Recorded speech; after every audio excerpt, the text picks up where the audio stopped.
باپ کیا بول رہا ہے، لیکن یہ فیضان نظر تھا یا کہ مکتب کی کرامت تھی، سکھائے کس نے اسماعیل کو آداب فرزندی۔ اللہ اکبر، فرزند ہو تو ایسا۔ اسماعیل ذبیح اللہ کہتے ہیں حضرت ابراہیم اس سے کہ فنظر ماذا ترا، بتا تیری رائے کیا ہے۔ بیٹا خاموشی اختیار کر لیتا، السکوت من الرضا، تو سکوت بھی رضا سے، اس کی خاموشی بھی رضا مان لی جاتی، اور جب اس طرح کی سراسنگی کی کیفیت ہو تو نا خاموشی رضا ہوتی ہے۔ بیٹا کہتا ٹھیک ہے ذبح کر لیجئے، یہ بھی امتثال امر ہوتا، لیکن بیٹے نے 2 قدم بڑھ کے جواب دیے، ہے نہیں؟ بیٹے نے کہا کہ یا ابت افعل ما تؤمر ستجدونی انشاء اللہ من الصابرین، ابا جان ذبح کیا ہے، جو کرنا ہے کر لیجئے۔ یہ نہیں کہا یا ابت اذبح، ہاں ابا جی ذبح کر لیجئے۔ ذبح کا جواب ذبح سے نہیں دیا، بلکہ کہا یا ابت افعل، اے ابا جان کیجئے، ما تؤمر، جو بھی حکم ہوا، ذبح کیا ہے، جو بھی کرنا ہے کر لیجئے۔ رہی بات میری، یہ کام آسان تو نہیں، لیکن اللہ نے چاہا تو صبر کر کے دکھاؤں گا۔ مینا کی وادی ہے، باپ اور بیٹے نے طے کر لیا، کیا کوئی بلڈنگ خریدنے یا زمین خریدنے یا گاڑی فارچونر وغیرہ خریدنے پر راضی ہو گئے؟ نہیں صاحب، باپ ذبح کرنے پہ راضی ہو گئے، بیٹا ذبح ہونے پہ راضی ہو گئے۔ یار اسلام منمانی کا نام نہیں ہے، اپنی خواہشات نفس کو پورا کرنے کا نام نہیں ہے، اپنے آپ کو مالک کے سپرد کر دینے کا نام ایمان ہے، اس کا نام اسلام ہے۔ یہاں دیکھیے فلما اسلم، جب دونوں نے طے کر لیا، دونوں راضی ہو گئے، باپ ذبح کرنے پہ راضی ہو گئے، بیٹا ذبح ہونے پہ راضی ہو گیا۔ قرآن نے وہ سارا نقشہ بیان کیا، وَطَلَّهُ لِلْجَبِينِ، اور باپ نے بیٹے کو پیشانی کے بل لٹایا۔ قرآن نے وہ سارا منظر بیان کیا۔ اس پر مفسرین کے 2 قول ہیں، ایک یہ کہ الٹا لٹایا تاکہ قفا سے ذبح کرو اور گردن کے پچھلے حصے سے ذبح کرو، اور منمونا چہرہ میرے آنکھوں کے سامنے نہ ہو، اور میرے دل کے اندر جذبہ رحم، جذبہ پیدری نہ جاگے، جس کی وجہ سے اللہ کی حکم کی تعمیل میں دیر ہو جائے۔ اور دوسرا معنی یہ کیا ہے کہ آپ جانور قربانی کے لیے جو ذبح کرتے ہیں نا، تو اس کی گردن کو بل دے کے اس کی پیشانی کو زمین پر لگا دیتے ہیں، تاکہ اس کی گردن کی جو رگیں ہیں وہ جو ہے تن جائے اور ذبح کرنے میں آسانی ہو۔ حضرت اسماعیل ذبیح اللہ کی معصوم گردن کو بل دے کے، یعنی ان کی پیشانی کو پتھر کے ساتھ جوڑ دی گئی ہے۔ وَطَلَّهُ لِلْجَبِينِ، پیشانی کے بل یوں لٹایا گیا کہ گردن کھول جائے اور بیٹے کو ذبح کرنا آسان ہو، اور آنکھوں پہ پٹی باندھ لی کہ یہ منظر تو دیکھا نہ جا سکے گا، اللہ کے حکم کی تعمیل بھی بہر صورت کرنی ہے۔ یعنی سعادت مند بیٹا بولتا ہے ابا جان مجھے رسیوں سے جکر لیجیے، کہیں ایسا نہ ہو کہ میں تڑپوں اور اللہ کا حکم پورا کرنے میں آپ کو دیر ہو جائے۔ باپ بیٹے کو رسیوں سے جکر لیتا ہے، ہاتھ میں چھڑی پکڑی ہے، ذبح کرنے کے لیے چلے ہیں، تو بیٹا بولتا ہے ابا جان رسیاں کھول دیجیے۔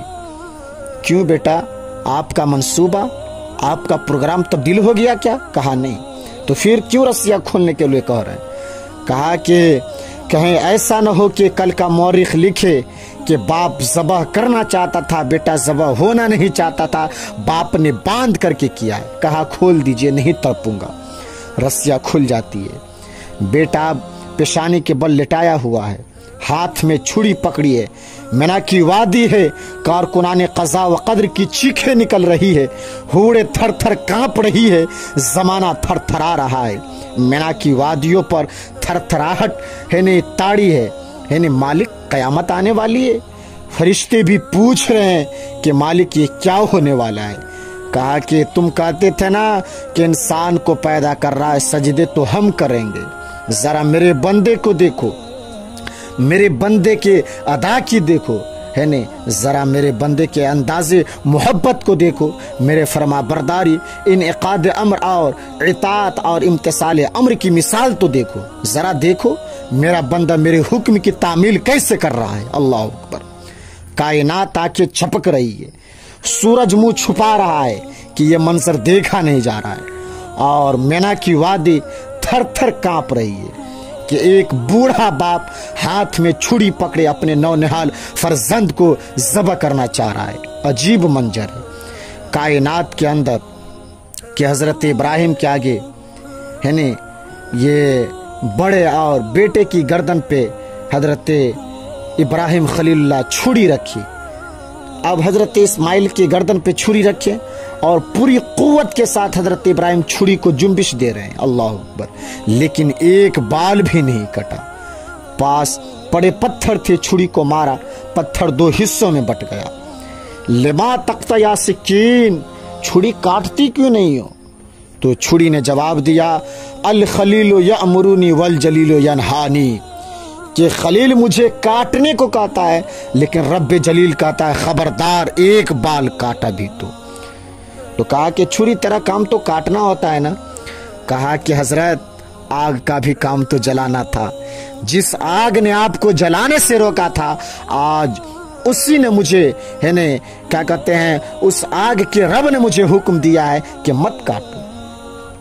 تو حضرت آگ کا کام جلانا تھا، تو جس نے آپ کو جلانے سے روکا تھا آج اس نے مجھے کاٹنے سے روک دیا۔ اس کا مفہوم یہ بھی نکل سکتا تھا کہ میں نے تو چھری چلا دی، اب چھری نہیں کام کیا تو میرا کیا قصور؟ لیکن دیکھیے دوبارہ چھری تیز کی اور حلق پہ چھری کی نوک رکھی اور اپنا سارا وزن ڈال دیا، گردن کٹ گئی، خون بہنے لگا اور دل میں یہ تھا کہ اتنا بڑا کام ہے جو میں نے کر دیا، لیکن جب پٹی کھولی تو منظر بدلا ہوا تھا، ہے نہیں؟ جس کو بیٹا سمجھ کے ذبح کیا ہے وہ بیٹا نہیں تھا بلکہ دمبا ذبح پڑا ہے، اور جبریل امی پاس کھڑے ہیں اور اسماعیل سامنے کھڑے مسکرا رہے ہیں۔ سبحان اللہ، بے ساختہ زبان سے نکلا اللہ اکبر، تو حضرت اسماعیل بولے لا الہ الا اللہ واللہ اکبر، سامنے جبرائیل کھڑے تھے، بولے اللہ اکبر وللہ الحمد۔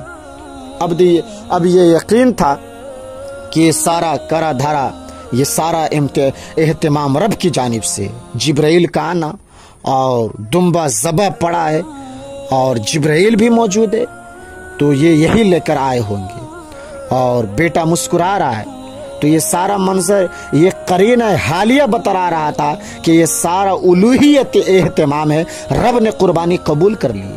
لیکن صرف اتنا ہی نہیں کہ قرینہ حالیہ ہی آپ کو یقین دلا دے، بلکہ مینا کی وادی چمکنے لگی، وہی کے اجالوں سے پوری وادی روشن ہو گئی اور آواز آنے لگی وَنَادَيْنَاهُ يَا إِبْرَاهِيمُ قَدْ صَدَّقْتَ الرُّؤْيَا إِنَّا كَذَلِكَ نَجْزِي الْمُحْسِنِينَ۔ یہ منظر دیکھا تو ابراہیم ابھی سوال کرتا، کسی سے پوچھتے یہ کیا ہوا، اتنے میں وہی نازل ہوئی وَنَادَيْنَاهُ يَا إِبْرَاهِيمُ، اے ابراہیم تو نے واقعی خواب سج کر کے دکھایا، پورا کر کے دکھایا، اِنَّا كَذَلِكَ نَجْزِي الْمُحْسِنِينَ، ہم اپنے بندے کو یوں ہی صلہ دیا کرتے۔